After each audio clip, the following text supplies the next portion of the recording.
Hello and welcome to EZGlutenFree.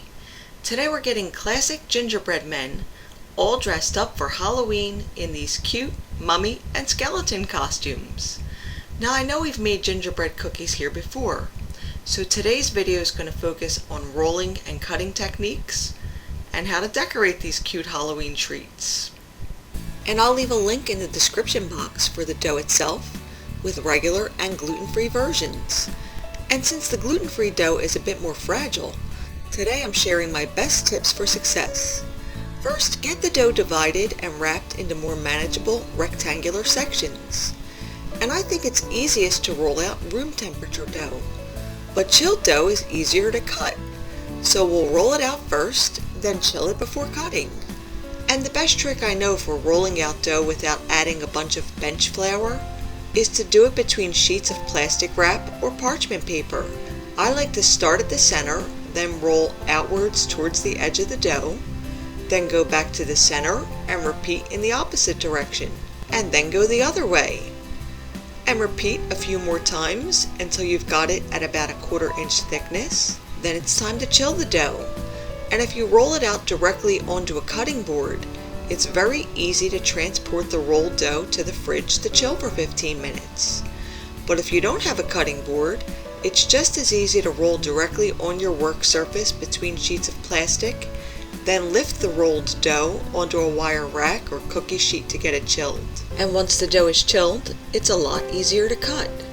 Just peel off the plastic, cut the cookies, remove some of the edge scraps, then it should be fairly easy to gently transfer the cookies onto your parchment lined baking sheet.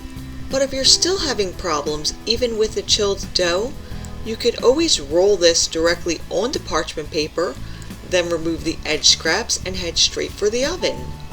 And I saved all the scraps from each section and rolled a large sheet at the end. Then I baked the scraps from that sheet as an after-school snack for my daughter. But they could have been rolled again too.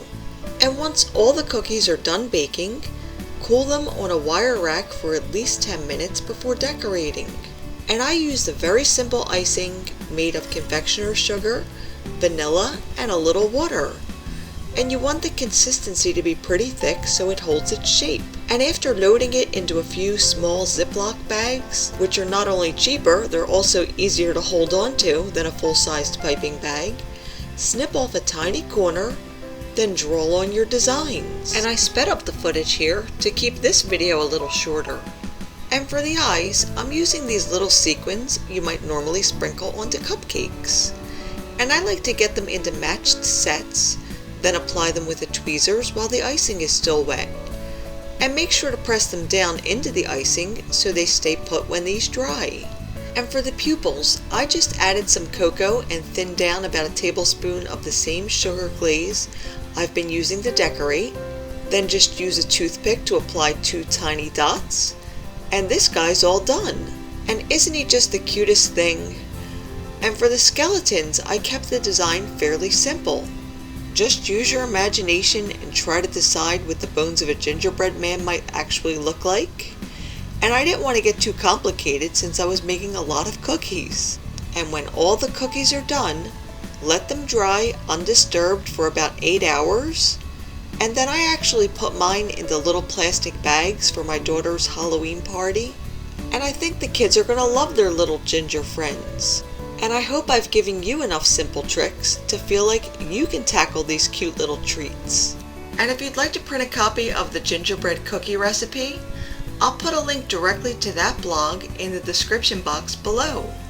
And for brand new recipes every week, don't forget to subscribe.